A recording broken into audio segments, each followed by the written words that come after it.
Good afternoon. We are living in Novo Evil times, and I am running for president. Matt, MAT 2024.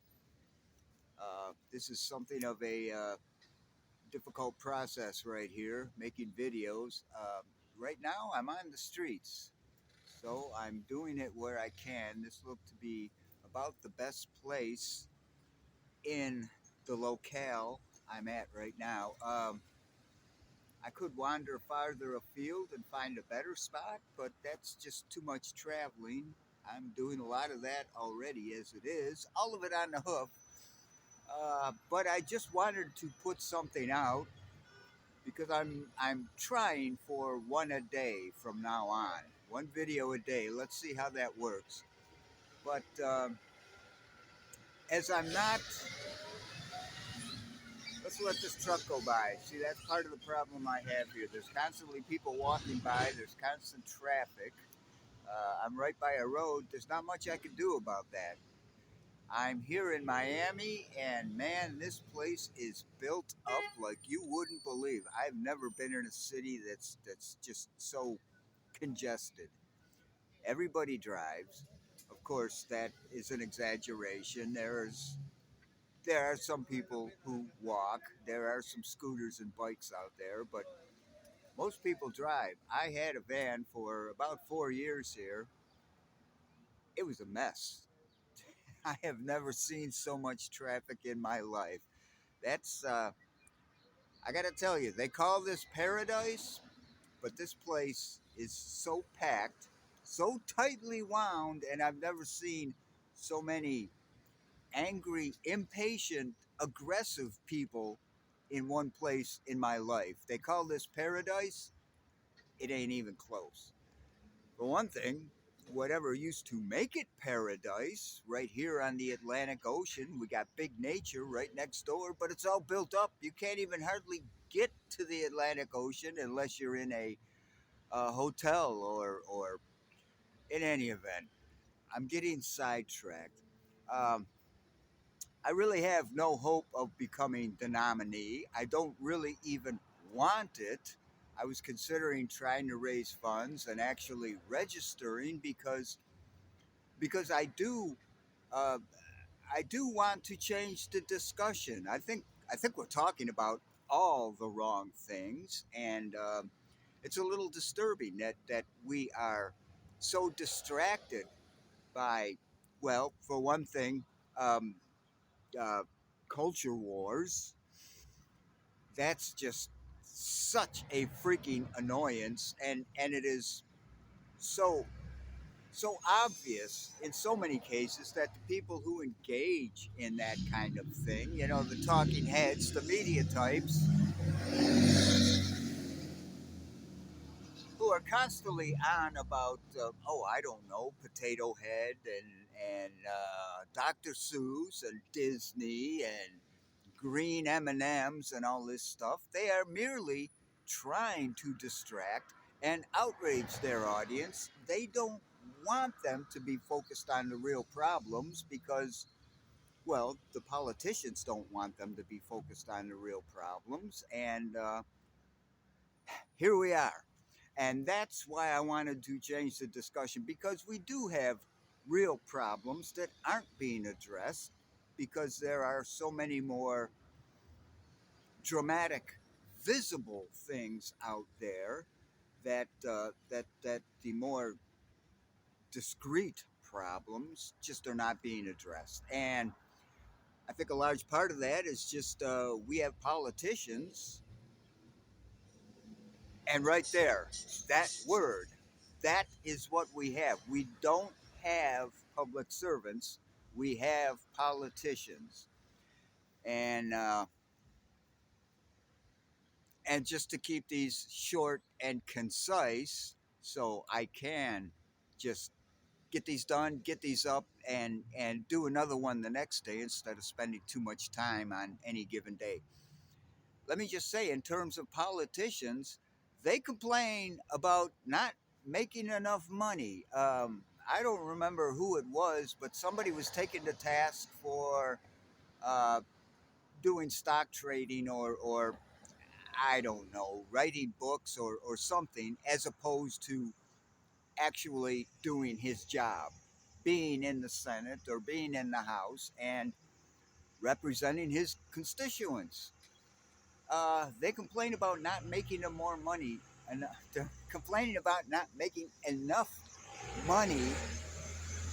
Um, they are making considerably more than what the average American makes. And I would suggest that since the government deems it is their responsibility to dabble in the economy, which I don't believe they should at all, let the economy do as it will.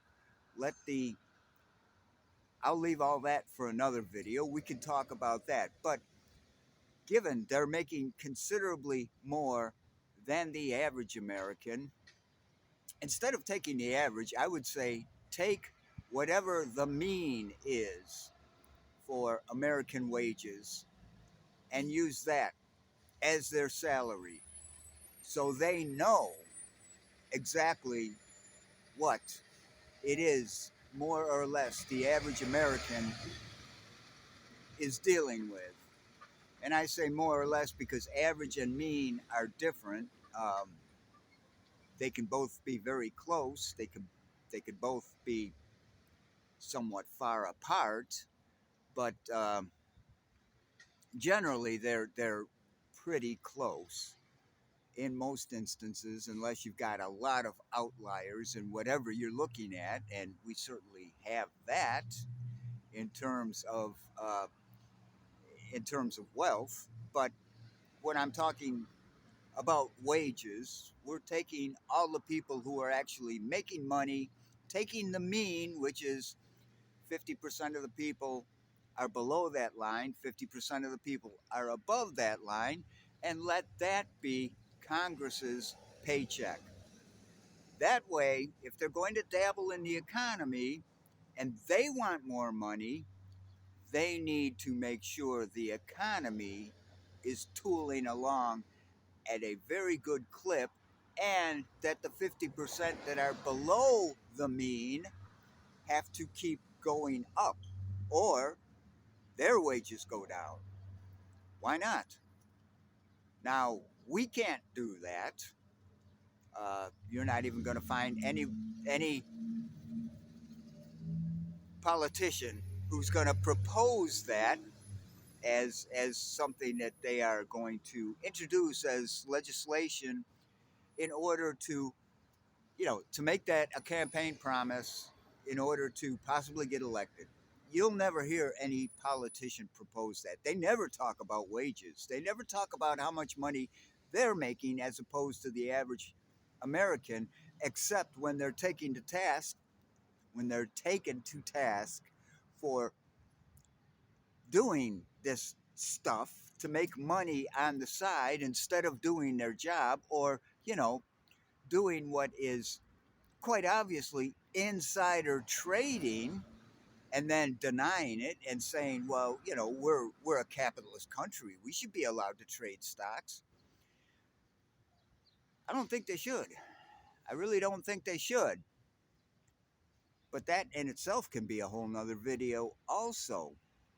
I would suggest term limits for Congress because, as Marjorie Taylor Greene said, well, we can't work because as soon as we get into office, we have to start campaigning for the next election. No, you're not supposed to be campaigning for the next election. You're supposed to be working. And if you're doing a good job, you will hopefully get reelected. This isn't supposed to be a popularity contest. This is supposed to be the best person for that job. Who, as a public servant, who can serve the public the best? So I would suggest 2 terms for the House, 1 term for the Senate. After that, if you want to run for another office, go ahead. That's fine. But you can't stay in the House, you can't stay in the Senate. And it's not just about them continually campaigning, it's also about them gaining power and and gaining a name for themselves, whether they do good or not. They're in the public eye, and whether they do good or not, you're always going to have some people who like what you're doing. That's just the way that's just the way being very visual works. If you're out there enough, I mean, you could be you could be Charles Manson. If you're making videos every day, I guarantee you there will be people who will just love it. Human nature. Some of us some of us are more ethical, some of us are smarter than the others. It's just the way it is. Um, but that being said, um, a return of the dollar to a gold backed dollar. So we don't have a fiat currency where they can print as much money as the Federal Reserve clamors for. The Federal Reserve, which, even as it's gotten somewhat better over the decades, is still an institution that's run largely by bankers. Um, I know this, and I don't know if it still holds true, but there are 100 outstanding shares. There were, anyways, 100 outstanding shares for the Federal Reserve. They were a dollar apiece, and they were all owned by banks and bankers. So that means you had 100 shares owned by 100 banks or bankers, and that meant the Federal Reserve was essentially a private institution, even though it had strong ties to the government. uh, the banks basically ran the whole deal. And I think that's largely the way it still is. And they're the ones who, at least in part, or perhaps help decide how much money should we be printing. Not how much money do we need to back the goods and services that this country provides. How much money should we print, regardless of any backing whatsoever?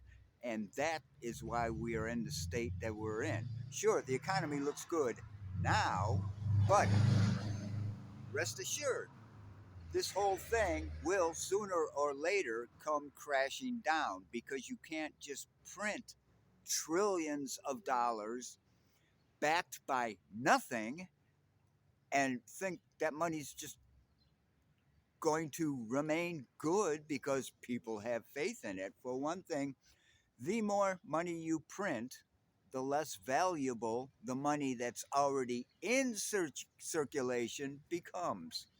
Um, Inflation is something of a farce. Things do not go up in price as much as the dollar becomes less valuable all the time. That's why things cost more, at least in great part. It's a little more complicated than that, but not a lot. And a large part of things going up in price is the value of the dollar continually declines. That's why if you tie it to something like gold, which over the long term, anyways, consistently goes up in value, your dollar will not decrease, but it will continually go up. There is that. And there is a lot more that I want to cover, but I don't want to make these videos too long because I want to continue doing them. And that means I don't have a lot of time during any given day to dedicate to this. So let's leave it at that. You'll hear much more from me, hopefully. And I'm hoping that it will spread, because while the libertarians have the best to offer of the three biggest parties, um, I think they are off track anymore and are going even more off track all the time. They are trying to, at least a portion of the party is trying to go even farther right than the Republicans are. And that's scary, because we're supposed to be fiscally, damn city, loudest city I've ever been in. They're supposed to be fiscally conservative and socially liberal. Uh, I think they tend to overlook the social aspect of it way, way too much, and I think that is just destroying the party instead of growing it, and that's rather unfortunate because we're the best hope we have for an expanded democracy. We are the least democratic democracy in the world.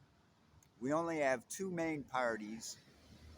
They hold all the power, and they and the oligarchy or the kleptocrats or the plutarchs or however you want to describe them are in cahoots. They want to keep it that way.